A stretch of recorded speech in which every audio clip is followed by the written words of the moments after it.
کلوب نزدیک 230,000 نفر اهالی دارد و در خود شهر 120,000 نفر اهالی عمر به سر میبرند.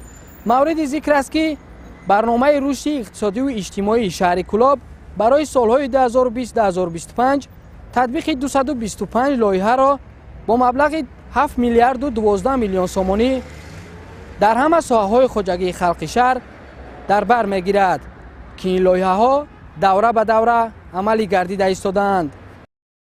جمهوری تاجیکستان پس از آنکه استقلال کامل را به دست آورد و در مملکت صلح و ثبات پایدار گردید، مسئله تامین رشد استوار اقتصادی کشور به میان آمد. رهبریت دولت و حکومت جمهوری تاجیکستان با همین مقصد هدف‌های استراتژیک تامین رشد باثبات اقتصادیات تاجیکستان را از جمله رسیدن به استقلالیت انرژتیکی، رهایی از بنبست کمونیکاسیونی، تامین امنیت یازوقواری و صنعت‌کنونی با صورت مملکت را معین نمود. مسلم است که اقتصادیات کشور در زمینه جلب سرمایه داخلی و خارجی و بنیاد کارخانه‌های استحصالی و صنعتی رشد نموده، این همه در یکجایگی به بهتر گردیدن سطح زندگی ساکنان کشور و تأسیس جایهای کاری نقش مهمی می‌گذارد. باید قید کنیم که در شهر کلوب 14 لایحه‌های دولتی سرمایه‌گذاری عملی گردیده است. لایحه‌های سرمایه‌گذاری در همکاری با کمیته دولتی سرمایه‌گذاری و اداره اموال دولتی جمهوری تاجیکستان عملی شده ایستاده‌اند. طبق معلومات با 1 ینوار سال 2025 14 لایحه عملی گردیده. در دوره عملی شوی لایحه 62 میلیون دلار از سود کرده شده است. باید قید کنیم که لایحه در ساحه معارف، تندرستی، کشاورزی، انرژتیک، کمونالی و دیگر ساحات تطبیق گردیده ایستاده.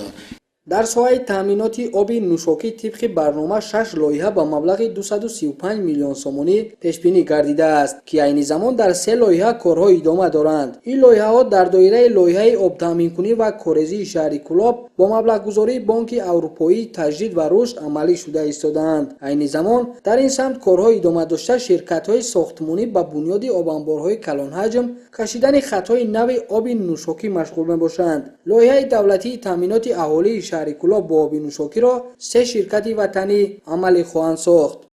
یکی از لایحه‌های اساسی که در شهر با دستگیری به واسطه محترم پیشوای ملت عملی شده است این لایحه آب تامین کنی و کاریز شهر کلوب میباشد که در نتیجه عملی گردیدن لایحه مذکور مسئله حل طلب یعنی با آب نوشاکی تامین نمودن مرکز شهر حل خود را می‌یابد و همچنین سیستم کاریزی نیز از نوسازی کرده می شود که این در سالهای اخیر در نتیجه ساختمان بینه‌های بلندشانه خیلی مهم ارزیابی می‌گردد.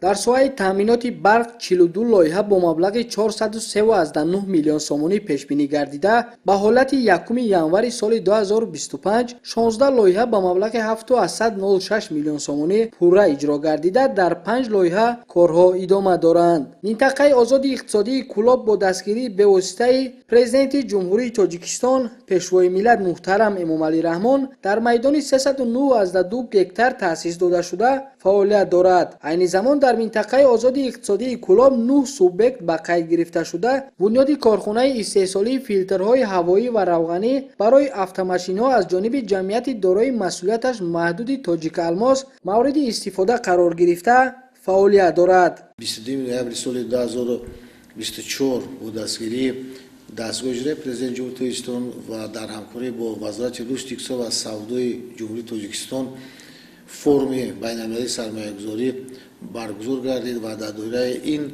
فرم یک چند شرطنامه‌های همکاری با ماموریت منطقه آزاد اقتصادی به امضا رسید که در دوره اون بنیاد 5 کارخانه صنعتی با مبلغ عمومی 28 میلیون دلار آمریکایی به امضا رسیدند. در ماه‌های نزدیک عملی شوی این لایحه نیز آغاز می‌گردد که برای رشد اجتماعی اقتصادی شهر، برای کارکرد محصولات اشیاء خام محلی، تأسیس جاهای نوکاری و در مجموع برای بلند گشتن سطح صفت زندگی مردم مساعدت می‌نماید. رهبریت مقامات اجرایی حکومت دولتی شهر کلوب برای رشد اجتماعی و اقتصادی شهر و دهات در سال 2025 اینچنین جهت دستور و سپارش‌های پیشروی ملت پرزیدنت جمهوری تاجیکستان محترم امامعلی رحمان که از پیامش با مجلس عالی جمهوری تاجیکستان برمیآید تمام تدبیرهای سودمند را عملی خواهد کرد تا که هدف اساسی بنیاد نمودن کارخانه‌های نو صنعتی، رشد انفراستراکچور شهر، جلب بیشتر سرمایه داخلی و خارجی به اقتصادیات کشور، تامین تامین намудани сокинон бо ҷойҳои нави корӣ ва дар ин замина баланд бардоштани сатҳи зиндагии мардум нигаронида шудааст амалӣ мегардад. Шарифҷон Сафарзода, Азизуллои Саид барои 7 рӯзи хатлон аз шаҳри Кӯлоб.